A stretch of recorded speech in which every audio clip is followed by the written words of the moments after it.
Oba was a man of the sea, born into a lineage of fishermen in the coastal village of Oduro.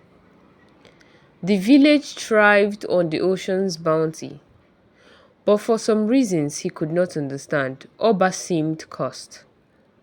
Each day he cast his net into the glistening waters with prayers on his lips.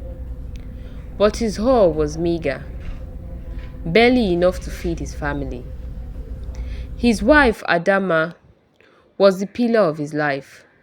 She worked tirelessly to stretch every grain of rice, every silver of fish, to feed their 3 children. Yet, no matter her efforts, the weight of their poverty was a storm cloud over their home. Perhaps the gods have turned away from us, Oba murmured one evening as he mended his fraying net. Adama placed a comforting hand on his shoulder. The gods help those who persevere, Oba. Maybe tomorrow the sea will smile upon you. But as the days turned to weeks, the sea remained indifferent, and desperation bordered at Oba's resolve. It was during a village meeting that he overheard whispers about the forbidden waters. Foolishness, spat an elder. Those waters are sacred, protected by Mami Wata herself. To fish there is to invite death, or worse. But to Oba, the forbidden waters sounded like his last chance. Oba waited for the cover of darkness before embarking on his risky journey. As the village slept, he carried his canoe to the shore. The moonlight danced on the waves, and the sea remained eerily calm. May the gods forgive me, he whispered as he paddled into the unknown. Hours passed as he ventured deeper into the ocean. The air grew heavy, and a strange silence blanketed the sea. Finally, Oba cast his net. For what felt like an eternity, nothing stirred. Then the water beneath his canoe chunked violently, pulling the net firm. With all his strength, Oba hauled the neck back into his boat. What he saw made his heart stop. Entangled in the mesh was a woman unlike any he had ever seen. Her skin shimmered like polished pearl, and her long hair glowed like molten gold. Her eyes, deep and otherworldly, seemed to pierce his soul. "Release me," she said, her voice a melody of waters and wind. Oba knew at once who she was, Mami Wata, the spirit of the sea. Fear and wonder gripped him, but so did something else, greed. "What will you give me in return?" he asked, his voice trembling. The spirit's lips curled into a smile. "Riches beyond your imagination.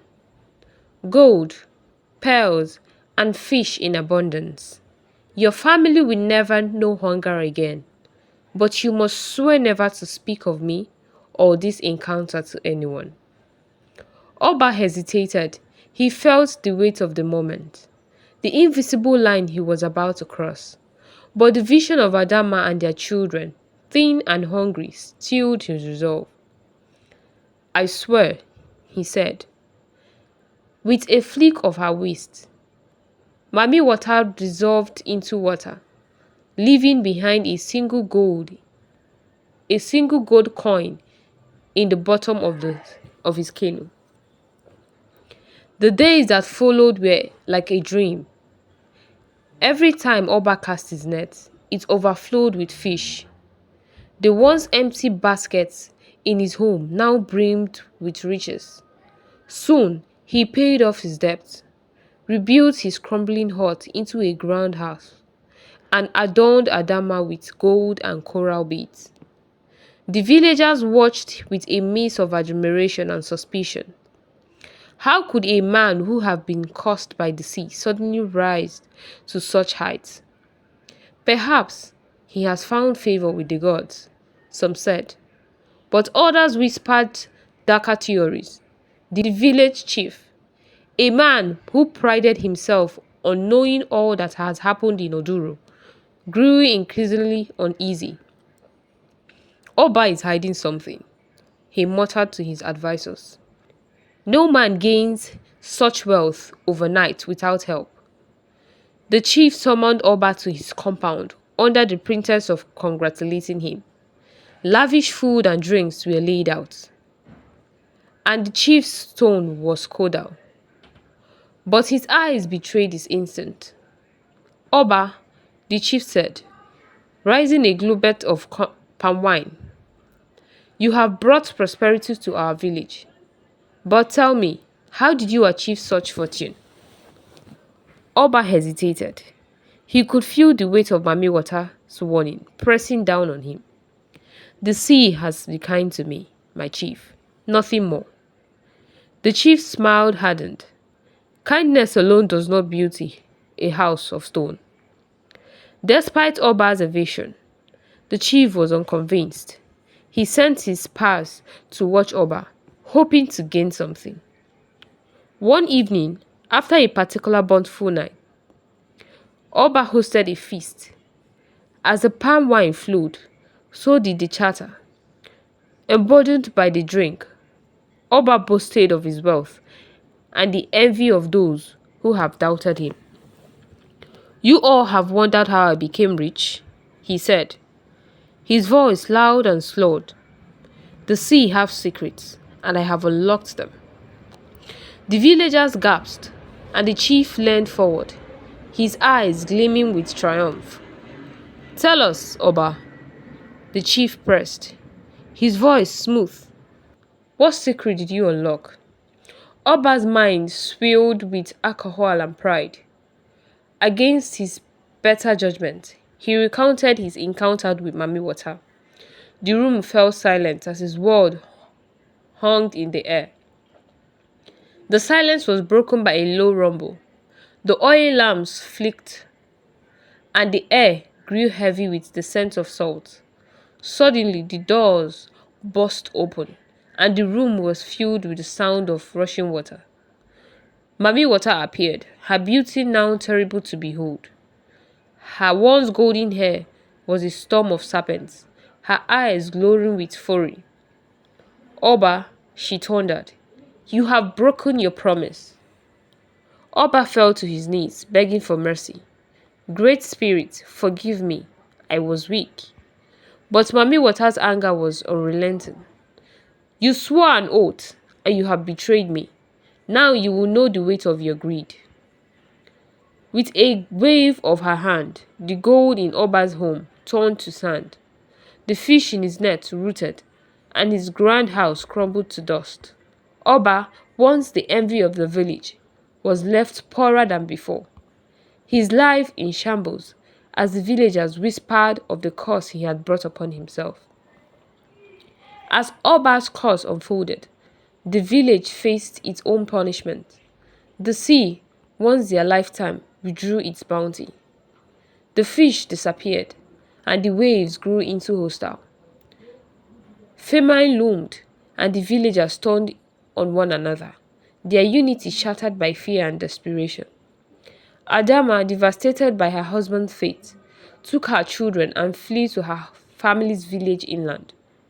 But even as she left, she whispered a prayer for Oba, hoping that his soul might find rest. Legend of a strange sea creature began to spread. Fishermen spoke of a figure with human eyes and a haunting cry that echoes across the waves. Some said it was Oba, cursed to wander the ocean for eternity, a reminder of the price of greed. Others claimed to see Adama at the shore of moonlight, singing softly to the sea, and in those moments, the creature would appear, as if it was drew to her voice. The village of Oduru eventually rebuilt itself. But the story of Oba was never forgotten. It became a cautionary tale passed down to generation. Respect the sea, the elders will say, and above all, keep your promises. The forbidden waters remained untouched, a place of both fear and reverence. And though the villagers moved on, some claimed that on stormy nights they could hear a mournful cry, carried on the wind, the voice of a fisherman who had everything and lost it all. And so, Oba's story became a cautionary tale, reminding all to respect the sea and its mysteries. His greed and broken promise left him poorer than before, a warning to those who dare to defy the spirits. If you enjoyed this story, please like, share, and subscribe for more captivating African tales. See you in my next story.